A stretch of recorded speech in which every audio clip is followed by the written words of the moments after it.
Hello and welcome to Light Body Radio. I am your host, Dr. Lara May. I am a clinical pharmacist, Reiki master, and intuitive integrative health coach. As a health coach, I provide a safe, supportive process for aligning your dreams with your intentions. I will guide you to take small right action toward reaching your goals every week. Let's turn your vision into your reality today.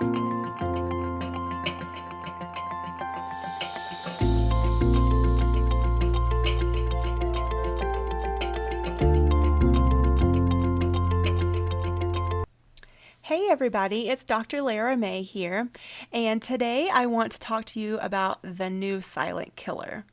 And what is that, you might ask? Well, in my opinion, it's sugar. When I was in pharmacy school, they taught us that the silent killer was high blood pressure because you can walk around with a lethal high blood pressure, and if your body has grown adapted to it, you would never know and never be able to feel it. And that's why it can kill you without you even knowing it. But I think the new silent killer is sugar. And today we're going to talk about why and the dangers of too much sugar and how it is harming your health. So also we're going to talk about how sugar consumption might be slowly contributing to tons of major health issues and inflammation. And then I'm going to give you some really simple ways to start reducing the sugar in your diet. In this episode, I am not going to tell you to go cold turkey, but if your goal is to heal some health conditions in your body, or to maybe lose weight, or to heal brain fog, then getting rid of sugar in your diet can be of a huge benefit. And there are many folks out there, experts, that recommend that the best and most effective way to do that is by going cold turkey. But like I said, we're not going to talk about that part today. I don't want to freak you out. So just to give you a little bit of background, in case you're like under a rock and not aware, that sugar is everywhere. And in the US and many Western European countries now, we are all eating way too much of it. And I think even for those of us that are aware, if we aren't really diligent about reading food labels, it's just hidden in so many ways. There's so many different words out there for sugar. There's high fructose corn syrup, there's fructose, sucrose, glucose, and lactose, which are all different forms of sugar. And then you have maltodextrin and agave nectar and all of these different things. And unless you're very educated and also very diligent and very aware, it's really easy for you to be self-sabotaging with way too much sugar, even if you don't mean to. So we are a society of sugar addicts. The American Heart Association recommends consuming no more than 6 teaspoons of sugar per day for women and 9 per day for men. And I would even consider that to be way too high of a recommendation. But this is the American Heart Association we're talking about, so we have to keep that in mind. The average American consumes 22 teaspoons of sugar just with their breakfast. If you have a cup of cereal with a cup of milk, and then let's say you have a small glass of juice with that, you are already at your 22 teaspoons of sugar. And that's crazy. That's just for breakfast. So, and just think about like what else most Americans eat on a daily basis beyond just that, which is considered a fairly small breakfast. So that's about 3 times more than the recommended amount, which we've already said that recommendation is also on the high side. So sugar has been shown to be addictive, just as addictive as cocaine and heroin, which is why it's so hard to quit. Heroin increases the amount of dopamine in your body, and dopamine is the neurotransmitter that is responsible for your energy levels, for your memory, for focus, and for that reward feeling and euphoria. And we have opiate receptors throughout our entire body, but especially in our brain and our central nervous system. So when you have sugar that is mimicking the effects of something like heroin, you can see how it could become really addictive and really hard to say no to. High sugar foods lead to increased amounts of dopamine, which lead to that reward response that we have. And so, again, it's just this feedback mechanism of eat the sugar, it binds with your opiate receptor, and then you have the reward response, and it makes it really hard to let it go and to stop. And, that's where our cravings come from. So, how much sugar are you eating? Do you know how much sugar you eat on a daily basis? Do you know how much sugar is in a gram? So 1 teaspoon of granulated sugar comes out to about 4 grams of sugar on a label. To put it another way, 16 grams of sugar in a product is equal to about 4 teaspoons of granulated sugar. So here are some amounts of common foods I want to just take you through to give you an idea. So one 12-ounce can of Coke has 39 grams of sugar in it. So that would be equivalent to about 10 teaspoons of sugar. A 6-ounce fruit-flavored yogurt has 7 teaspoons of sugar in it. And a bowl of Captain Crunch has 6 teaspoons of sugar. And of course, last but not least, Starbucks Grande Mocha Frappuccino has about 12 teaspoons of sugar in it. That's a lot. So this is all really building up and damaging our body. So where is the danger? How come it's dangerous? Sugar consumption leads to chronic inflammation in the body. It harms our health at the cellular level and contributes to premature aging. Chronic inflammation is the number one factor in a huge amount of very common health issues and diseases. But how does this actually happen? So I'm going to take you really quickly through a little bit of science. I don't want to get too sciencey and totally lose you, and like if we were sitting face to face, watch your eyes glaze over. But I feel like it's important to sort of know the main players in this cycle when we eat sugar. So liver glycogen is what is used to regulate a normal blood sugar, which in turn fuels the brain and the central nervous system when it's at rest. The body only uses about 5 to 6 grams per hour to fulfill this function. And your liver can only store about 80 to 100 grams of carbohydrates in the liver. Fatty acids primarily fuel the muscles at rest and during low intensity activities.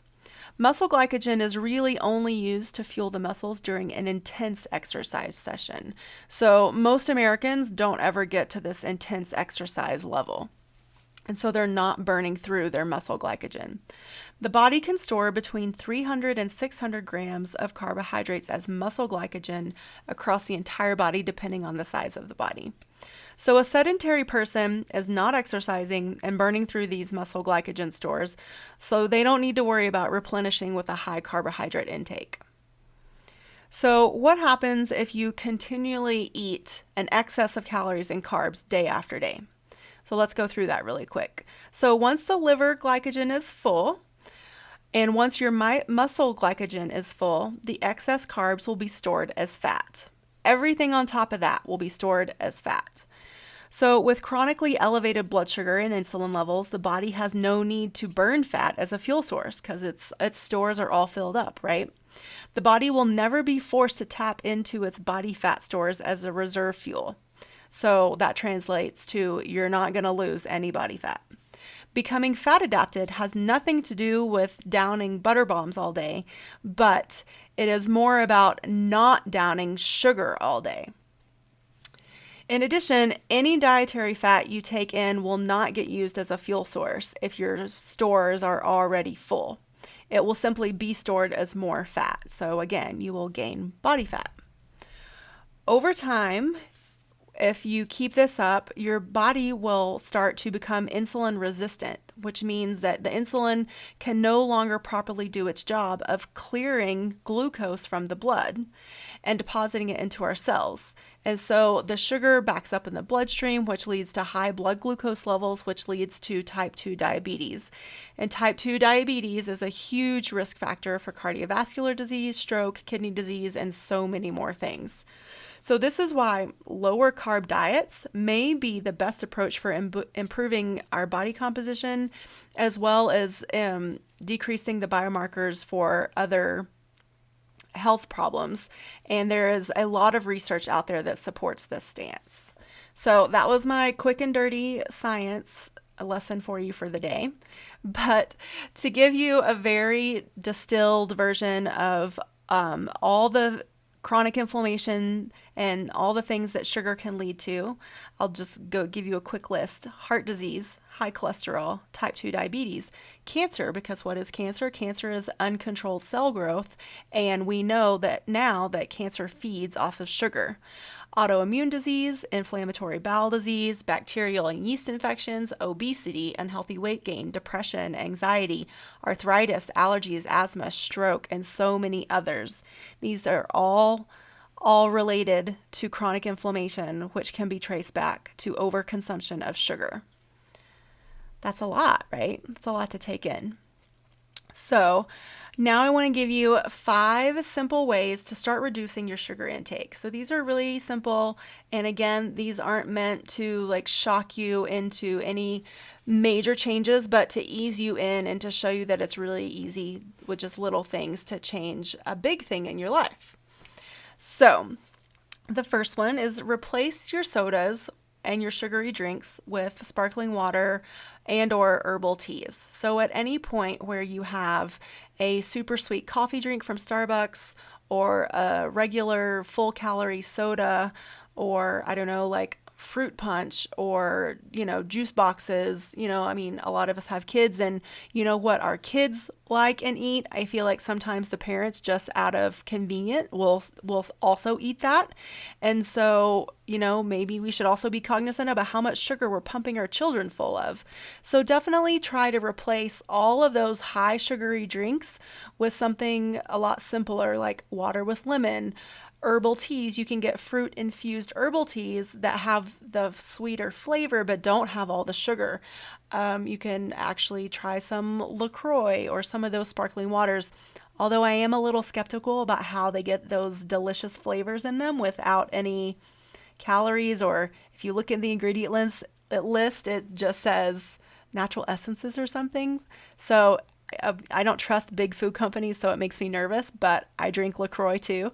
So, I think that is definitely better than a soda, a Sprite, grape soda, orange soda. My husband loves orange soda. It's really funny to me. But anyway, so replacing those with sparkling water, herbal teas, or anything else that's flavorful that'll get you drinking something without all the sugar. Okay, so the next thing is replacing your vending machine snacks with a healthy snack. So whether it's veggies and hummus, or maybe an apple with peanut butter, even though that's still a fairly high sugar snack, it's so much better than a vending machine snack. And a trail mix maybe. And be aware for trail mixes to get something with heart healthy nuts. And then I would try to stay away from the dried fruit, because what is dried fruit? It's dehydrated fruit. So it's essentially just concentrated sugar. But there are healthy trail mixes out there. So be cognizant and try to gravitate towards those. Also, replace your processed sugars with small amounts of raw honey, or I know I said earlier agave nectar is bad. It is, because it's pure fructose, so it's going to go straight to the liver, and your liver has to go through all these different steps to break it down to something usable, but it's still better than just high fructose corn syrup or straight up cane sugar. And okay, replacing the sugar in your coffee with stevia. Please, please, please stay away from the artificial sweeteners like Equal and Sweet and Low and Splenda. There's a lot of studies that out there to talk about why those are not good. I won't go into that today. I can always do that in the future. If you're interested, definitely leave me a comment and tell me if there's anything in here that you want to hear more of or you want me to dive deeper into. I'm totally happy to do that for you. To try to make it something that is easily digestible and you can take away and implement in your life. So replacing the sugar in your coffee, and I'm going to even say your tea. It's funny, I'm from the South, and I was just having this conversation with my parents today about sweet tea and how it's such a cultural staple of the area. But that is so much sugar. And so if we use stevia, stevia is a natural plant-based sweetener. It is not from sugar, but the chemical makeup triggers the sweet on our palate and in our brain. And so that is something that we can use. And it's actually sweeter than sugar, so you use less of it to get more of a sweeter flavor. And the last one is replacing the sugar in your breakfast cereals and pastries with a low sugar smoothie or homemade gluten-free oatmeal or a veggie scramble. So again, 5 super simple ways to reduce your sugar intake is replace your sodas and sugary drinks with something sugar-free like water or herbal tea. Replace your vending machine snacks with a healthy snack like veggies and hummus. Replace your processed sugars with something like raw honey, maple syrup, or agave nectar, or stevia. Replace the sugar in your coffee and treats with natural stevia. And then again, replacing the sugary breakfast cereals and pastries with a low sugar smoothie or some sort of healthy breakfast like a veggie scramble. So I hope that these are 5 tools that will be easy for you to implement, and maybe just start with one a day and, do that for a week. And then once you are in a good habit with that one, then do the next one. Start wherever you're comfortable, wherever your body and your mind are. Wherever that is, that's totally fine because we're all in different places. And, take small little action steps, and eventually that leads to big actions and big results. Be gentle with yourself. Don't expect to be able to move mountains overnight. But when you commit to reducing the sugar in your diet and maybe even eliminating it altogether, you'll be able to tap into a natural resource of endless energy. You'll lose the spare tire that you may have been carrying around your middle. You will stop that wired but tired feeling, or tired but wired. Anyway, that feeling. And finally get some good sleep. You'll clear up your skin and start to look younger. And you will be able to avoid the laundry list of health issues that are related to sugar and inflammation. So today is a short and sweet episode. I hope you liked it. If you want more, I definitely have more information on going to a sugar-free lifestyle, on different dietary eating styles, whether it's paleo or keto. I plan to do some more podcasts and episodes about that in the future, because those are the types of things, those are the styles of eating that I use in my life and I've found great success with. It's amazing to me how far I've come in such a short amount of time when I just changed what I was eating. I didn't have to really change my exercise habits that much at all, but changing what I was eating made such a huge difference in my life, both on the digestive front, on the brain fog front, on the inflammation front. So I'm here to tell you that this is not just, like me blowing smoke. And if you don't believe me, there's plenty of books out there too that you can read that I would suggest. Rob Wolf is an author, and he used to be, I think, a research scientist, but he's written some great books about sugar and the paleo style of eating. There's Dave Asprey in The Bulletproof Diet, and that is more of a keto style, high fat style of eating. And then, of course, there's Mark Sisson, and he has just come out with a keto book. And so there's lots of information out there, and I'm more than happy to bring it to you, to distill it down into understandable tidbits and ways that you can implement it. So please give me some feedback. Let me know what you want to hear more of, or maybe there's, stuff that you absolutely hate. Let me hear that too. So I hope you have a fabulous day, and I will catch you on the flip side.